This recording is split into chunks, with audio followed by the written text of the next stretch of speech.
ഐഷാസ് കിച്ചണിലേക്ക് എല്ലാവർക്കും സ്വാഗതം.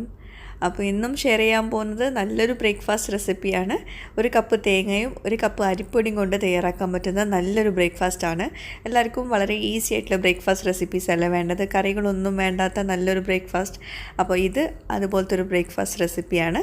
പിന്നെ നമ്മുടെ ഐഷാസ് കിച്ചൺ ചാനൽ ഇതുവരെ സബ്സ്ക്രൈബ് ചെയ്യാത്തവരുണ്ടെങ്കിൽ, നിങ്ങൾക്ക് ഈ ചാനൽ ഇഷ്ടമാവുന്നുണ്ടെങ്കിൽ ഒന്ന് സബ്സ്ക്രൈബ് ചെയ്യണേ.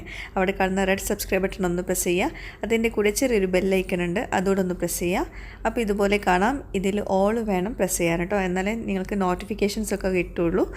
അപ്പോൾ നമുക്ക് ഇന്നത്തെ കിടിലൻ ബ്രേക്ക്ഫാസ്റ്റ് റെസിപ്പി എങ്ങനെ തയ്യാറാക്കി എടുക്കാൻ നോക്കാം. പിന്നെ ഈ ഒരു വിഭവം ഞങ്ങളുടെ നാട്ടിൽ, പ്രത്യേകിച്ച് മലപ്പുറം ജില്ലയിലൊക്കെ ഒരു കോമൺ ആയിട്ടുള്ള ഒരു ബ്രേക്ക്ഫാസ്റ്റ് അല്ലെങ്കിൽ ഈവനിങ് സ്നാക്ക് റെസിപ്പി കൂടിയാണ് കേട്ടോ. ഇതിന് ഇലയിൽ പരുത്തി അല്ലെങ്കിൽ തേങ്ങാ പത്തിരി എന്നൊക്കെ പറയാറുണ്ട്. അപ്പോൾ ഞാൻ കുറച്ചൊരു ചേഞ്ചസ് ഒക്കെ വരുത്തിയിട്ടുണ്ട്. അപ്പോൾ ഇതുപോലൊരു ബൗളെടുത്തിട്ട് നമുക്കതിലേക്ക് അരിപ്പൊടി ഇട്ട് കൊടുക്കാം. ഏത് കപ്പാണോ എടുക്കുന്ന അരിപ്പൊടി അതേ കപ്പിൽ തന്നെ നമുക്ക് തേങ്ങയും അളന്നെടുക്കാം കേട്ടോ. അപ്പോൾ ഞാനിപ്പം ഇതൊരു വലിയൊരു കപ്പാണ് കേട്ടോ, സാധാ കപ്പല്ല.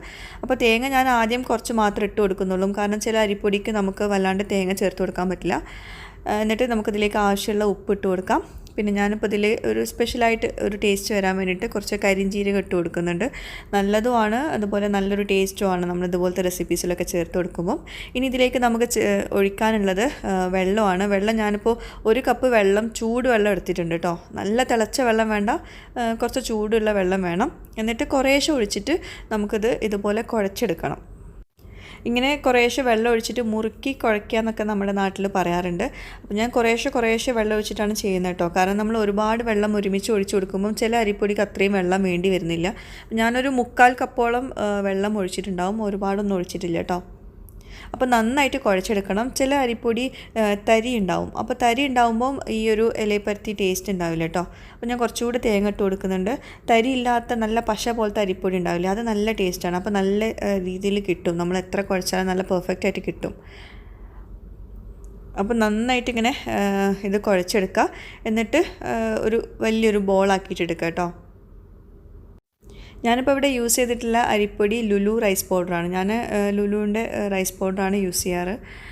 അപ്പോൾ നമ്മുടെ മാവ് റെഡി ആയിട്ടുണ്ട്. ഇനി വേറെ ഒന്നുമില്ല, ഇതുപോലെ വലിയൊരു പാൻ എടുത്താൽ നമുക്ക് എല്ലാം കൂടി ഒരുമിച്ച് ചുട്ടെടുക്കാൻ പറ്റും, അല്ലെങ്കിൽ ചെറിയ ഫ്രൈങ് പാൻ എടുത്താൽ മതി. അപ്പോൾ കുറച്ച് ഓയിലും അങ്ങനെ മാറ്റി വെച്ചിട്ടുണ്ട്. കയ്യിൽ കുറച്ച് ഓയിലൊക്കെ തടവി, സാധാരണ ഞാൻ ഓയിലല്ല കേട്ടോ തടവാറ്, വെള്ളമാണ് വെക്കാറ്. വെള്ളത്തിൽ കൈ ഒന്ന് മുക്കിയിട്ട് ജസ്റ്റ് ഒന്ന് പ്രസ് ചെയ്തെടുക്കാറാണ് ചെയ്യുന്നത്. അപ്പോൾ വെള്ളം ആകുമ്പോൾ ഒന്ന് ഡ്രൈ ആയി പോകും. അപ്പം ഓയിലാകുമ്പോൾ കുറച്ചുകൂടെ ഒന്ന് സോഫ്റ്റായിട്ട് കിട്ടും, അതിനാണ് ഓയിൽ ചേർത്തിട്ടുള്ളത്. അപ്പോൾ ചെറിയ ബോൾസ് ആക്കിയിട്ട് ഇതുപോലെ അത്യാവശ്യം കട്ടി വേണം കേട്ടോ ഇത്. എന്നിട്ട് ഫ്രൈങ് പാനിൽ വെച്ചിട്ട് തന്നെ ഇങ്ങനെ പരത്തി കൊടുക്കുക. അപ്പോൾ വീണ്ടും ഇതുപോലെ എണ്ണ തടവിയിട്ട് ബോളാക്കി ഇതുപോലെ ഉരുട്ടിയെടുക്കണം കേട്ടോ. നല്ല സോഫ്റ്റ് ആക്കിയിട്ട് വേണം നമ്മൾ ഫ്രൈങ് പാനിൽ വെച്ചിട്ട് ഇങ്ങനെ പരത്തിയെടുക്കാൻ, അപ്പോഴേ ആ ഒരു റൗണ്ട് ഷേപ്പിലൊക്കെ കിട്ടുള്ളൂ. പിന്നെ വല്ലാണ്ട് തിന്നാക്കിയിട്ട് പ്രസ് ചെയ്യേണ്ട കേട്ടോ. ഞങ്ങളുടെ നാട്ടിൽ, അതായത് മലപ്പുറം ജില്ലയിലൊക്കെ മിക്ക ദിവസങ്ങളിലും ബ്രേക്ക്ഫാസ്റ്റായിട്ട് നീർദോശയായിരിക്കും ഉണ്ടാവുന്നത്. ഈ അരിപ്പൊടിയും തേങ്ങയും ചേർത്തിട്ടുള്ളൊരു ദോശയാണ്. അപ്പം നീർദോശ ഇങ്ങനെ ഒഴിച്ചിരിക്കണമല്ലോ, ഒരുപാട് നേരം നമ്മളിങ്ങനെ അവിടെ നിന്നിട്ട് ഒഴിക്കണമല്ലോ. അപ്പോൾ അതിന് പകരം എൻ്റെ ഉമ്മയും ഇക്കാൻ്റെ ഉമ്മയൊക്കെ അത്യാവശ്യമുള്ളവർക്ക് മാത്രം നീർദോശ ഉണ്ടാക്കി കൊടുത്തിട്ട് അവർക്ക് വേണ്ടിയിട്ട് ഇതുപോലെ ഇങ്ങനെ ഇലപ്പരുത്തി ഉണ്ടാക്കും. പക്ഷേ ഈ ഇലപ്പരുത്തിയാണ് നീർദോശനേക്കാളും ടേസ്റ്റ് എന്നുള്ളത് നമുക്കെല്ലാം അറിയുള്ളൂ. അപ്പോൾ അവരുടെ എളുപ്പത്തിന് ഉണ്ടാക്കുന്ന മീൻ കറി കൂട്ടിയിട്ടോ അല്ലെങ്കിൽ മുട്ടക്കറി കൂട്ടിയിട്ടൊക്കെ നല്ല ടേസ്റ്റാണ്. കറി കൂട്ടി കഴിക്കാനും അതുപോലെ നല്ല പാൽച്ചായയുടെ കൂടെ നല്ല ടേസ്റ്റാണ് കേട്ടോ. അപ്പോൾ ഇതിങ്ങനെ ചെറുതായിട്ടൊന്ന് തിരിച്ച് മറിച്ചിട്ട് കൊടുക്കുക. പിന്നെ അതുപോലെ നിങ്ങൾക്ക് വേണമെങ്കിൽ ഇതുപോലെ ചെറിയ ബോൾസ് ആക്കിയിട്ട് കയ്യിൽ വെച്ചിട്ട് ഇങ്ങനെ പരത്തിയെടുക്കുക കേട്ടോ.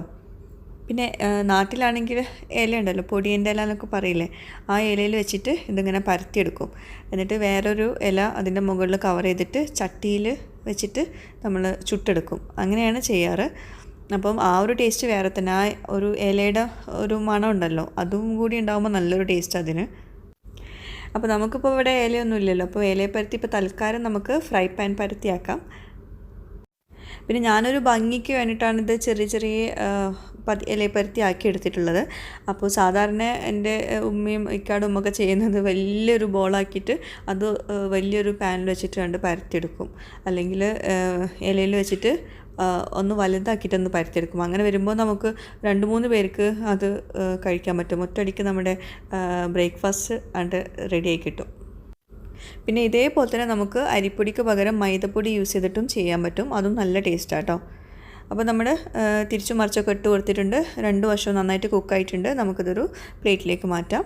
അപ്പോൾ നമ്മുടെ ഇലപ്പരത്തി അല്ലെങ്കിൽ ഫ്രൈ പാൻ പരത്തി അല്ലെങ്കിൽ തേങ്ങാപ്പത്തിരി റെഡി ആയിട്ടുണ്ട്. അപ്പോൾ ഞാനിപ്പോൾ ഇവിടെ വെള്ളിയാഴ്ച ദിവസമാണ് ഇങ്ങനത്തെ തരികിട പണികളൊക്കെ ചെയ്യാറ്. അപ്പോൾ ഇതിലേക്ക് വെള്ളിയാഴ്ച ദിവസം ഇതേപോലെ ഇലപ്പരത്തി ഉണ്ടാക്കും. എന്നിട്ട് ബുൾസൈ കൂട്ടിയിട്ടാണ് കഴിക്കാറ്. നല്ല ടേസ്റ്റാണ്, എനിക്ക് ഭയങ്കര ഇഷ്ടമാണ്. പിന്നെ ഒരു പാൽ ചായയും കൂടി ആയാൽ പിന്നെ പറയും വേണ്ട. പിന്നെ തലേ ദിവസത്തെ കറികളൊക്കെ ഉണ്ടെങ്കിൽ പിന്നെ അടിപൊളിയാവും. പിന്നെ അതുപോലെ ഇന്നൊരു ബർത്ത്ഡേ വിഷ് ഉണ്ട്. നമ്മുടെ ഒരു വ്യൂവറായിട്ടുള്ള ഫാത്തിമയുടെ മോൻ്റെ ബർത്ത്ഡേ ആണെന്ന്. Happy birthday Hamdan. പിന്നെ ഈയിടെയായിട്ട് ഒരുപാട് റിക്വസ്റ്റ് ഉണ്ടായിരുന്നു ഈ ബ്രേക്ക്ഫാസ്റ്റ് റെസിപ്പീസൊക്കെ ഷെയർ ചെയ്യാൻ വേണ്ടിയിട്ട്. അപ്പോൾ ആദ്യം നമുക്ക് സിമ്പിളായിട്ടുള്ള ബ്രേക്ക്ഫാസ്റ്റൊക്കെ ഷെയർ ചെയ്തിട്ട് നമുക്ക് അടിപൊളി ബ്രേക്ക്ഫാസ്റ്റിലേക്കിട്ടൊക്കെ പോവാം. അടിപൊളി എന്നല്ല, കുറച്ച് കറികളൊക്കെ കൂട്ടി കഴിക്കുന്ന ബ്രേക്ക്ഫാസ്റ്റ് റെസിപ്പീസിലേട്ടൊക്കെ പോവാം. അപ്പോൾ ഇന്നത്തെ ഈ റെസിപ്പിയും എല്ലാവർക്കും ഇഷ്ടമായിട്ടുണ്ടാകുമെന്ന് വിശ്വസിക്കുന്നു. വേറെ നല്ലൊരു അടിപൊളി വിഭവമായിട്ട് വരുന്നവരേക്കും ബൈ. Thank you.